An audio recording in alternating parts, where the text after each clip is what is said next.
chegar depois que a pessoa morrer ou já pode estar chegando agora? É isso aí? Isso, essa é a pergunta? Segundo o texto de Apocalipse Certo. 14. Nós temos dois textos anteriores que lemos, que foi Hebreus 9, 27. Foi levantado aqui vários questionamentos. E a resposta que demos em João capítulo 5, versículo 24. Há alguns outros textos, mas esses dois são suficientes para que nós entendamos que a questão do juízo, o juízo que é anunciado no versículo 7 de Apocalipse 14, ele é presente, é algo que está ocorrendo, é algo vivo, num certo sentido, que é dinâmico, que está ocorrendo. Se nós deixarmos escapar essa oportunidade de hoje de aceitarmos a Cristo como nosso único e suficiente Salvador, nós não teremos outra oportunidade, em outra ocasião, né? Como a Juliana mencionou. Então, Dorval, você quer dizer que após aquele texto de Hebreus 9, 27, a pessoa morreu, não há mais nada o que definir. É claro, é isso mesmo. Se eu aceitei a Cristo como único e suficiente Salvador, não há mais o que definir. Eu passei da morte para a vida e eu não vou entrar em condenação. Agora, se eu não aceitei, é isso que quer dizer. Aí eu não vou ter como recorrer a nenhuma outra... Aí quer dizer que se eu morrer hoje, o juízo para mim já veio. Já aconteceu esse juízo. Sim, no momento que você morrer. Se você está com Cristo no seu coração, você não entrará em condenação. Certo? Quando o seu nome realmente surgir e for avaliado. Entendeu? Agora, se você não aceitou a Cristo, obviamente, aí... E o aceitar a Cristo é aceitar Ele como nosso advogado. Como nosso advogado, porque Ele não quer que entremos em condenação. No momento que passar no juízo, nós temos o caso, entre aspas, ganho, né? Nós temos o melhor advogado do nosso lado. Porque Ele não quer que nós entremos em condenação. Por isso Ele oferece a misericórdia para que possamos escapar dessa dificuldade. Então essa foi a primeira mensagem, né, dos três anjos aqui do capítulo 14. Certo. E vamos aí, prosseguir? No verso 8, que começa a segunda mensagem? A partir do versículo 8. Quem pode ler pra gente? O segundo anjo seguiu dizendo: Caiu a grande Babilônia, que a todas as nações deu a beber do vinho da ira da sua prostituição. Certo. E aí, alguma pergunta? Aqui fala de Babilônia, né? Certo. O que seria essa Babilônia que caiu? O que seria? Isso é uma boa pergunta. A primeira menção que se tem sobre Babilônia não aparece com essa palavra já desenvolvida, mas aparece em Gênesis no capítulo 11, versículo 6. Certo? Eu quero que alguém leia Gênesis 11, verso 6, por favor.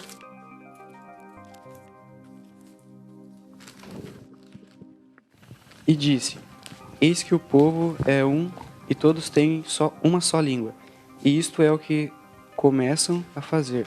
Agora não haverá restrição para tudo que eles intentarem fazer. Luiz, você pode ler para nós o versículo 9? No mesmo capítulo? Por isso se chamou o nome Babel, porquanto ali confundiu o Senhor a linguagem de toda a terra. E dali o Senhor os espalhou sobre a terra de toda a face de toda a terra. Certo, Luiz, muito obrigado. Agora observem só. O termo Babel está relacionado muito com a palavra chamada confusão. Não foi o que aconteceu ali? Né? Diz que o Senhor confundiu as línguas, certo? Aí um pediu material, vinha outro, ninguém entendia nada. Depois disso... Virou uma bagunça. Bagunça. Né? Virou uma bagunça, tudo confundido. Confusão. Então depois as pessoas que conseguiam se entender, perceber que havia um entendimento entre elas, fizeram um grupo, e os grupos se dividiram e aí foram espalhados. Nós temos a história da divisão das línguas. Mas depois nós tivemos um império chamado Babilônia, aparece no livro de Daniel.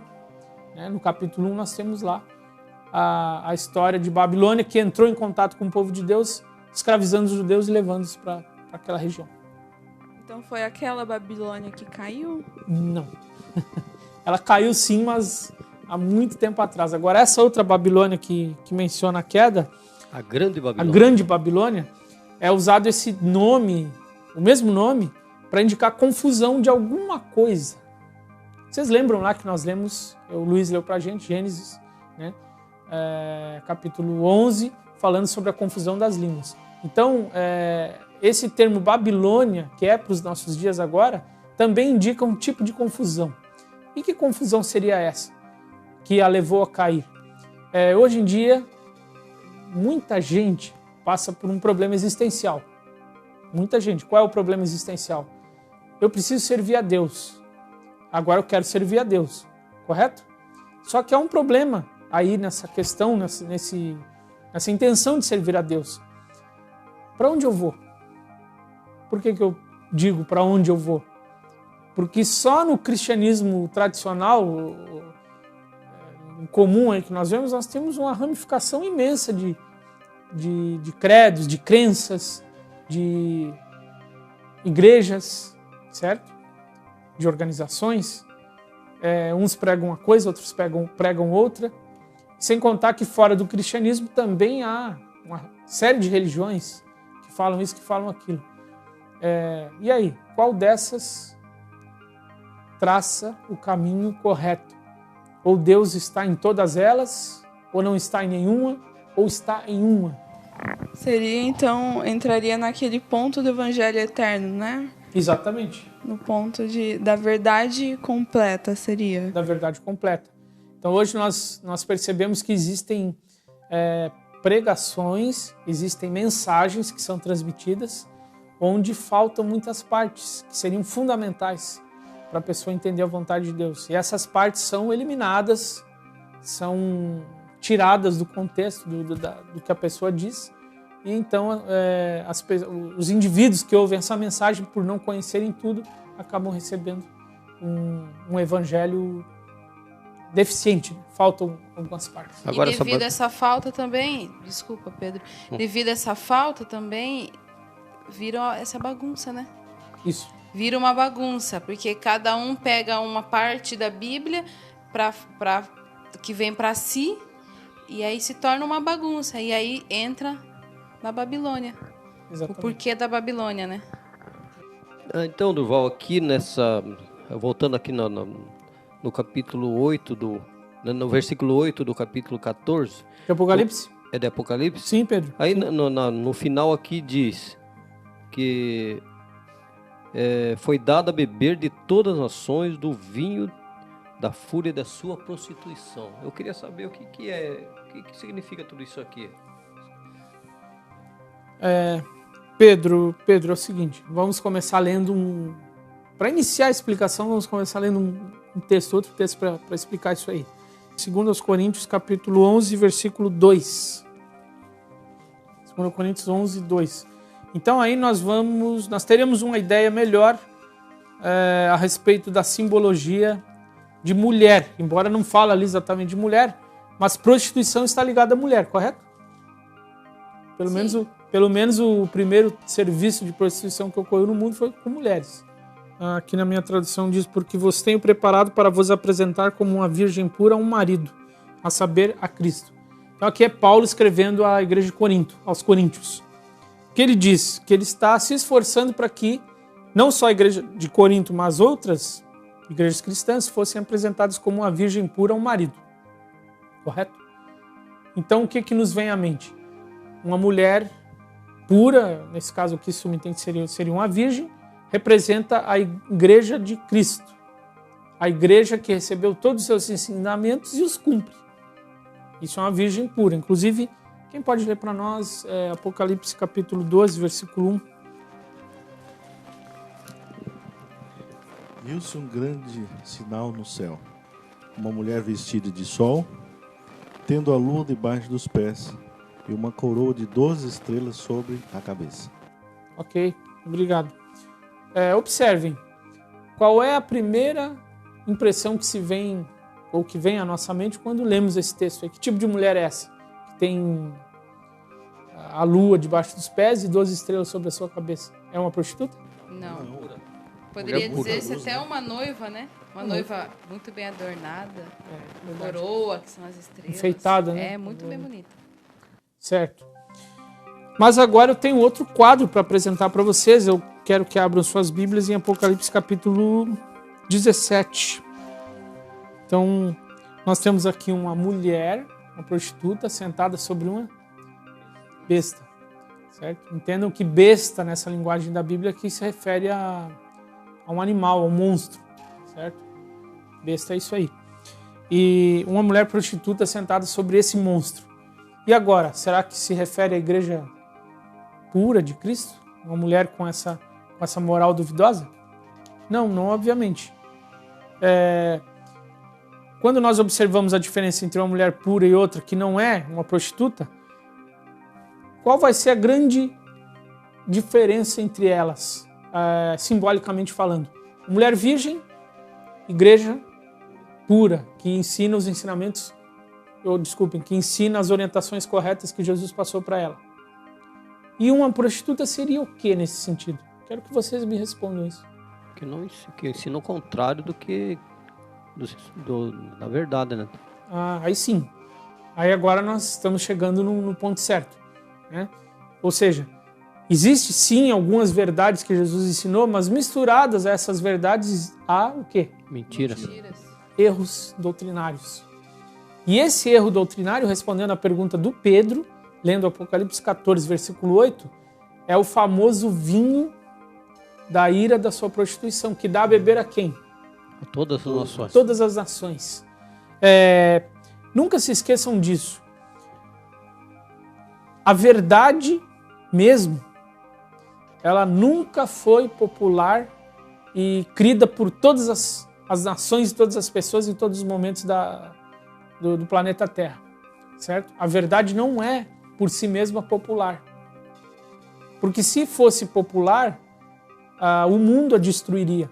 Não sei se vocês estão entendendo o que eu quero dizer, porque a verdade em si, ela incomoda e perturba certos comportamentos humanos, certo? Certos pontos de vista humanos, e os seres humanos têm poder, têm política, trabalham com isso, e se a verdade for declarada pura e simplesmente como ela já teria se deteriorado, teria se perdido. Só que ela vai ter de ser declarada, e quando isso acontecer, aí ninguém vai poder destruí-la.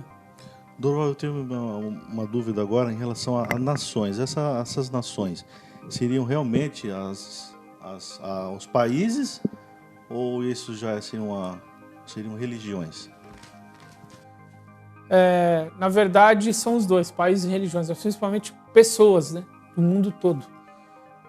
Quando se diz que ela deu a beber as nações do seu vinho, da ira da sua prostituição, quer dizer que há pontos comuns que tem como que eu vou dizer assim, tem passado a várias das religiões pontos comuns, que são erros doutrinários, certo? Erros doutrinários. Alguma pergunta em relação a isso? Não, então, assim, voltando, Babilônia significa essa bagunça de crenças, igrejas, de crenças, sim, né, que estão pelo mundo. E todas elas, então, pelo que eu entendi, beberam desse do vinho aí da prostituição. Certo. Prostituição significa, então, doutrinas falsas. Exatamente. Então. E qual seria a pergunta quanto a isso? Não, era só para fazer só para confirmar, uma só para síntese, confirmar. sobre tudo. Uhum. Então, Mais alguma pergunta em relação ao vinho? Não, aí foi bem explicado, né? Então, entendemos que o vinho são doutrinas falsas. Doutrinas, né? Certo.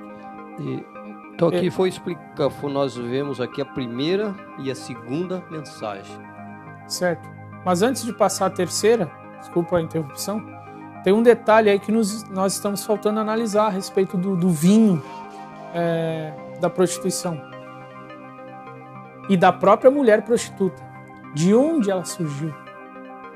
Não é uma boa pergunta? Boa pergunta. Que nós vimos lá em 2 Coríntios 11, verso 2, que a mulher pura é quem? A igreja que recebe ou recebeu os ensinamentos originais de Jesus e os transmite, correto? É isso que vocês entenderam? Tá. Agora, de onde surgiu a prostituta? Ela sempre existiu? Como é que é isso? Bom, eu gostaria de chamar a atenção de vocês para o livro de Daniel. Daniel capítulo 1. Vamos para lá. Deixa eu só localizar aqui também na minha Bíblia. É o capítulo 1.